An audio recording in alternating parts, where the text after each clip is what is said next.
Sumainyo ang Panginoon. At sumayo rin. Ang mabuting balita ng Panginoon ayon kay San Juan. Papuri sa iyo, Panginoon.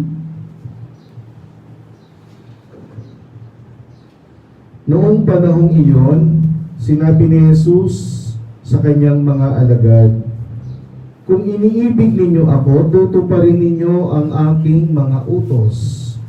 Dadalangin ako sa Ama, at kayo'y bibigyan niya ng isa pang patnubay, na magiging kasama ninyo magpakailanman.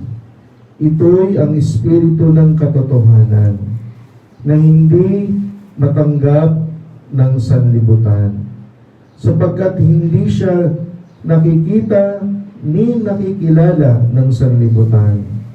Ngunit nakikilala ninyo siya, sapagkat siya'y sumasa inyo at nananahan sa inyo. Hindi ko kayo iiwang nangungulila. Babalik ako sa inyo. Kaunting panahon na lamang at hindi na ako makikita ng sanlibutan. Ngunit ako'y makikita ninyo, sapagkat mabubuhay ako at mabubuhay rin kayo. Malalaman ninyo sa araw na yaon na ako'y sumasa Ama, kayo'y sumasa akin, at ako'y sumasa inyo. Ang tumatanggap sa mga utos ko at tumutupad nito, ang siyang umiibig sa akin. Ang umiibig sa akin ay iibigin ng aking Ama. Iibigin ko rin siya, at ako'y lubusang magpapakilala sa Kanya." Mga kapatid, ang mabuting balita ng Panginoon. Pinupuri ka namin, Panginoong Jesucristo. Magandang umaga po sa inyong lahat. Katulad po ng sinabi ko sa pasimula ng misa, tayo ngayon ay nasa ika-6 na linggo ng muling pagkabuhay. Di ba kapag tayo'y susugod sa isang misyon, nag-iisip tayo ng meron tayong suporta o meron tayong backup. Halimbawa, yung mga sundalo, mga pulis, pag meron silang isang misyon, kailangan meron silang backup. No? Tatawag agad sila sa center nila. No? Pwede po bang may backup? No? O kaya naman, kahit sa technology, di ba? Sa computer, sa mga files and documents natin, pag may ginagawa tayo, no, para ma-preserve at hindi tayo mag-worry na baka mag-corrupt yung files natin, documents natin, kailangan meron tayong backup files. Diba? Meron tayong storage na pwedeng lagyan ng backup. At usong-uso ngayon yung iCloud. No? Kahit na masira yung device mo, may backup. No?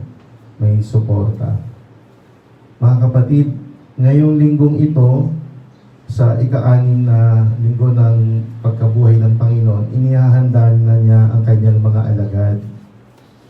Inilalagay niya na sa tamang perspective. Aalis na siya. Paano niya iiwan ang kanyang mga alagad?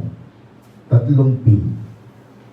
Una, itong 3 P na to, pwede kong sabing backup ng mga alagad. Una, patnubay. Na gagabay sa mga alagad upang ang mga alagad ay hindi mangulila. Hindi sila iiwanang, sabi nga ay parang mga walang magulang, no? Yung orphans, no? Ano nga yun? Yung parang nilagay sa ampunan, no, na nangungulila, walang magulang, walang gagabay. Hindi. Merong banal na Espiritu Santo. At kitang-kita natin yan sa mga pagbasa sa Ebanghelyo, no? Sa unang pagbasa, si Felipe at ilang mga alagad, no? si Pedro, si San Pablo, no?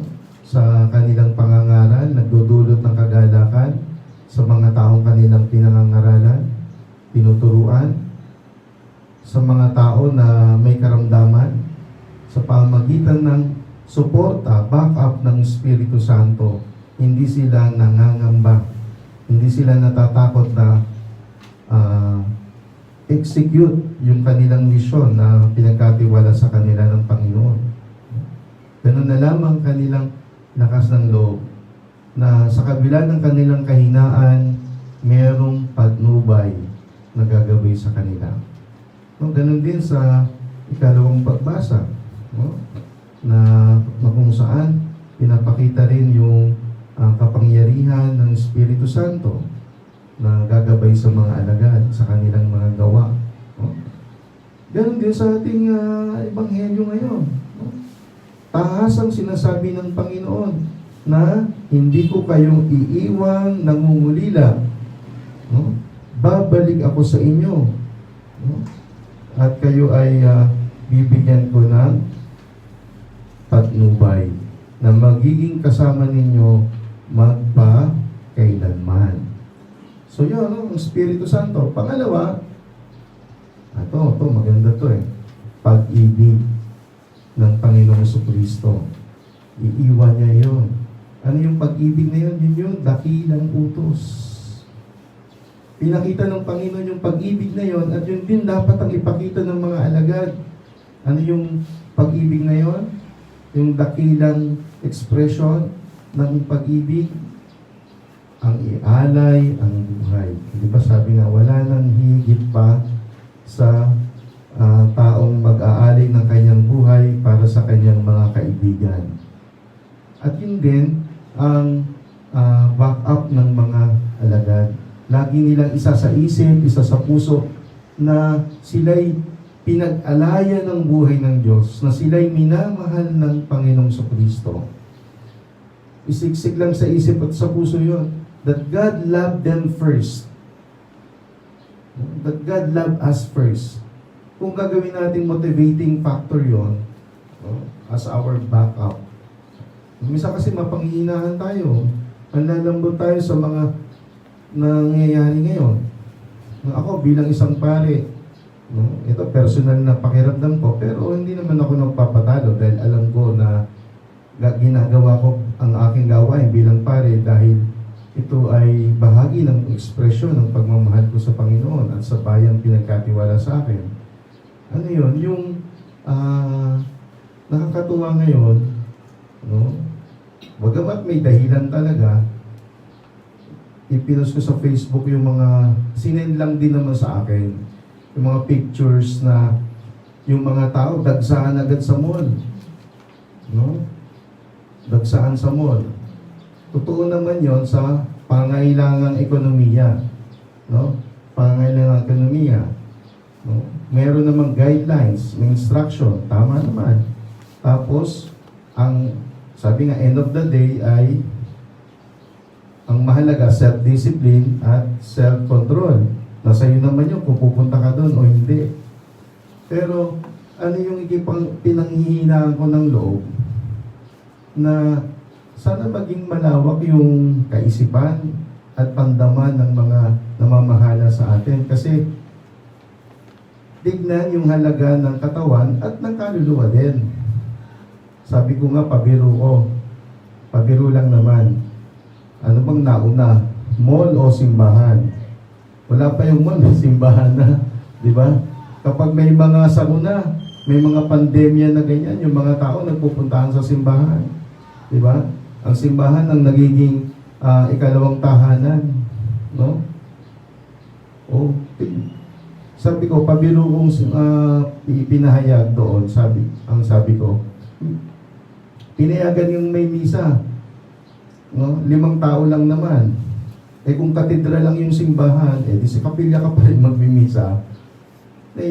Ibig sabihin, dumadating yung punto, nandun yung pagtatanong, yung panghihina, pero sa bandang huli, isipin mo pa rin, gawin ang iyong mission, dahil gagawin mo ang mission mo, no matter what, ay gagawin mo ito dahil sa pag-ibig ng Diyos.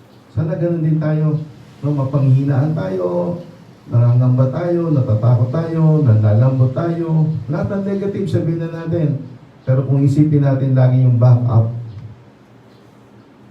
yung pag-ibig ng Diyos that will push us to go on, that will energize us, no, to continue our mission as Christians. No?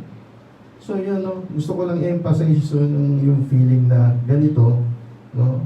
Sabi ko nga yung hierarchy of values, no, yung antas ng pagpapahalaga. Mahalaga yung ekonomiya na pupunta tayo doon, bibili tayo, ganito, yung pangailangan, no? Pero lawakan din ang pananaw. Pwede naman mag-imbita ng mga religious sectors, no? Pwede rin bigyan rin tayo ng kapangyarihan gumawa ng ating sariling guidelines na hindi makaka-apekto doon sa instructions and guidelines ng bansa.